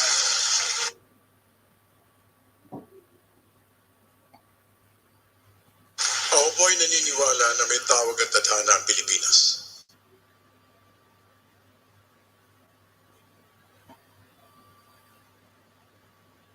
Ngunit ang laki po ng hinaharap natin, ang laki ng agwat na mahirap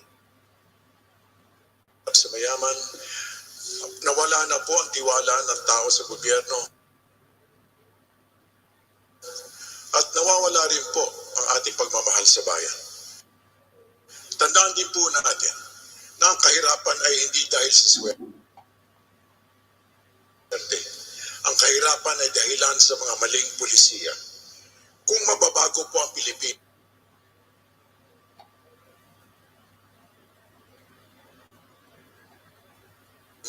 at naging patas ang ating bayan, at naging nararamdaman talaga ang gobyerno natin, at naging matatag ang ating bayan, pwede po tayong humarap sa isang bagong Pilipinas na kung saan meron pong pwedeng isang daang taon na umaangat, a 100-year rise of the Philippines, isang siglo Pilipino na kung saan ang bayan at ang mamamayan ay makatarungan, mapayapa at masaya. Let us, naniniwala po ako na pagdating ng panahon at tayo ay tunay na nabago, pwede po tayo magkaroon ng isang bayan na nararapat sa Pilipino at mga Pilipino nararapat sa bayan. A nation worthy of Filipinos and Filipinos worthy of the Philippines. Thank you, Secretary Abelio.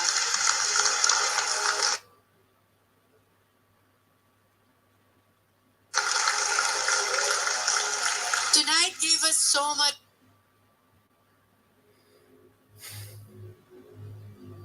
insights into the platforms and paths for governance of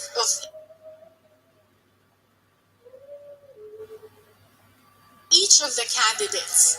And thank you to our panelists for sharing your expertise with us. And thank you to all our presidential candidates for powering through 3 rounds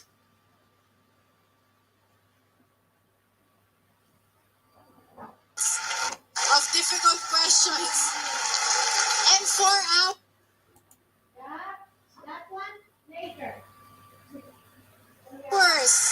for Consider this a 4-hour job interview for the highest post in the land.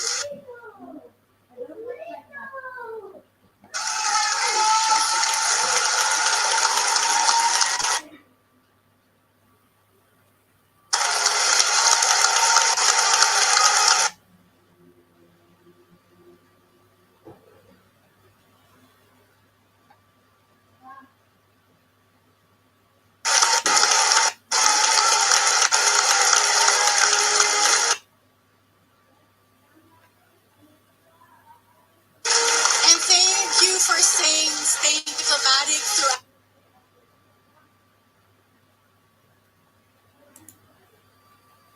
the whole debate.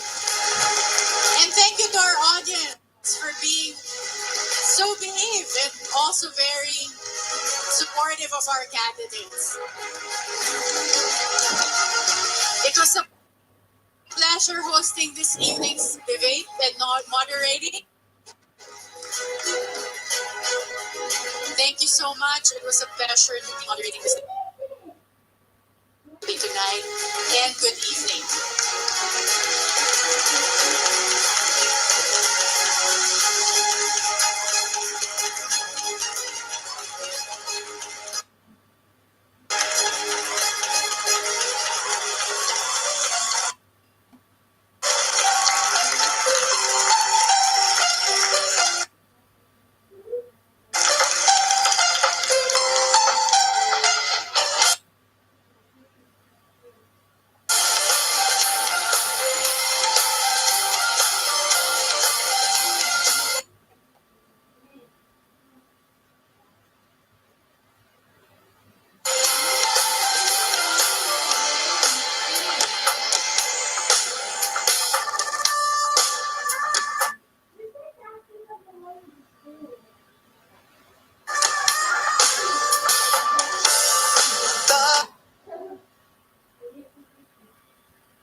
Matamis na mga pangako at ang isang nagpaloko.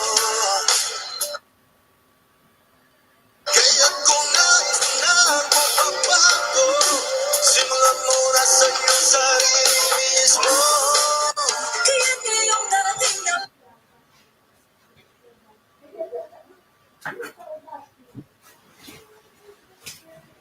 pili ay mag-isip ng di na malinlang.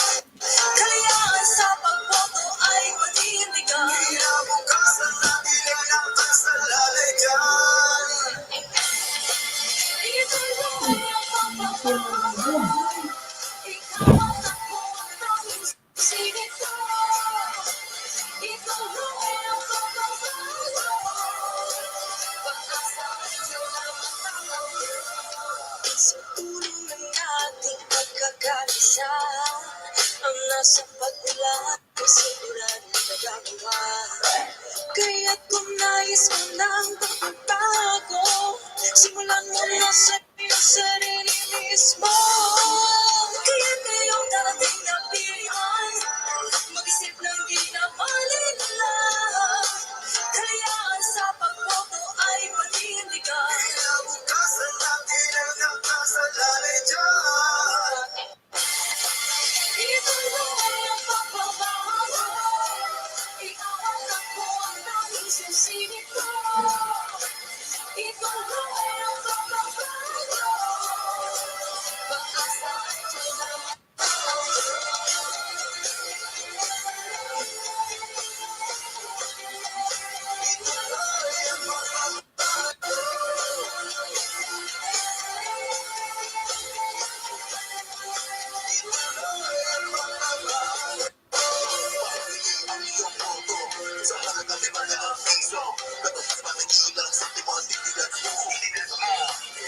Once again, nagpapasalamat po tayo sa lahat ng ating matatalino, magagaling at matatapang na presidential candidates na dumalo sa ating first SMNI Presidential Debate 2022. Maraming salamat din sa daan-daang libong live viewers na at nanood sa gabi ito sa YouTube at Facebook. Muli, inyo pong nakuhayan ang kauna-unahang SMNI Presidential Debate 2022. Sa Bayo at 9, muling pagtitibayan po natin ng mga Pilipino ang kapangyarihang pumili ng mga susunod na lingkod bayan.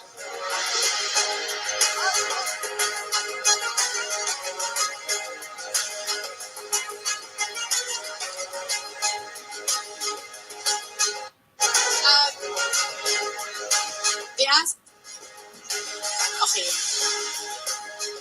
They asked me to announce po something. Apparently, because of the clamor from all the netizens and viewers online, it has been requested to have a second presidential debate. And that depends on our candidates.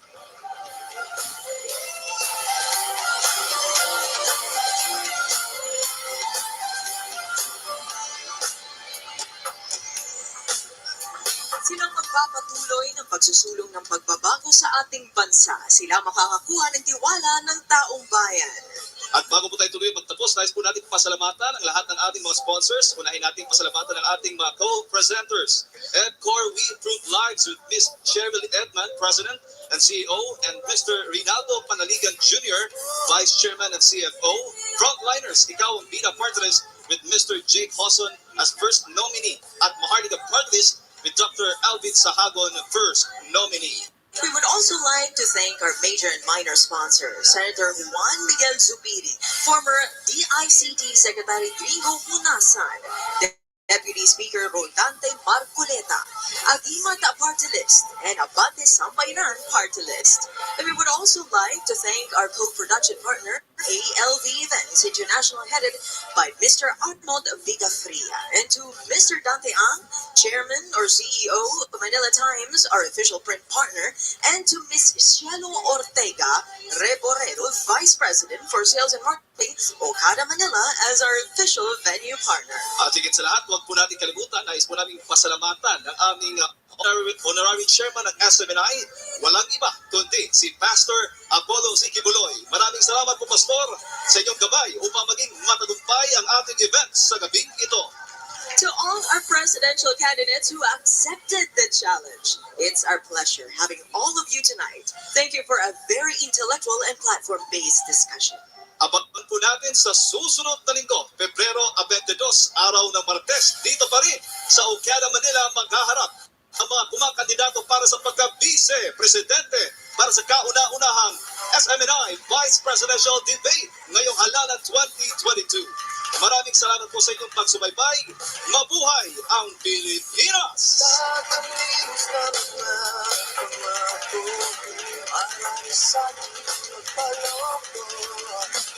Kaya't kung nais na magpapago, simulan mo na sa iyong sarili mismo. Kaya't ngayong darating na pilihan, mag-isip ng di na malinlang.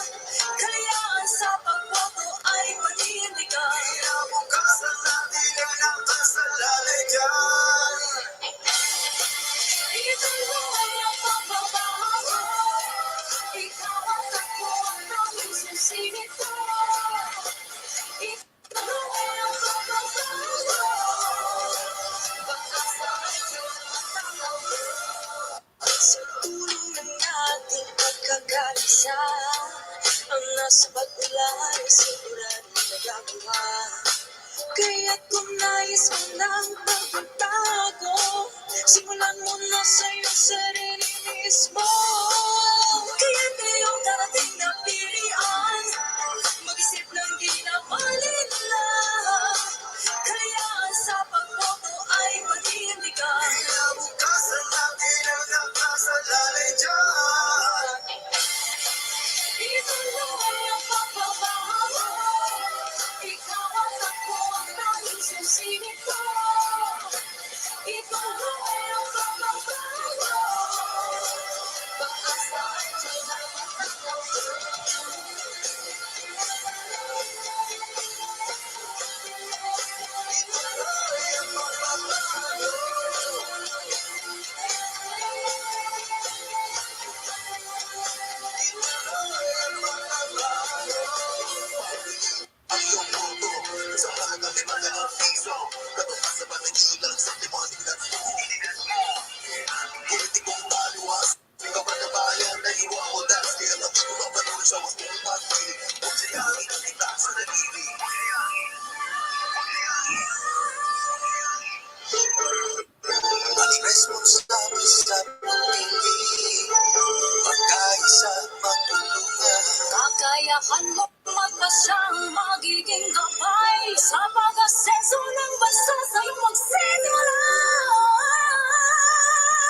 subscribe to SMNI News channel and turn on notification button for more news updates.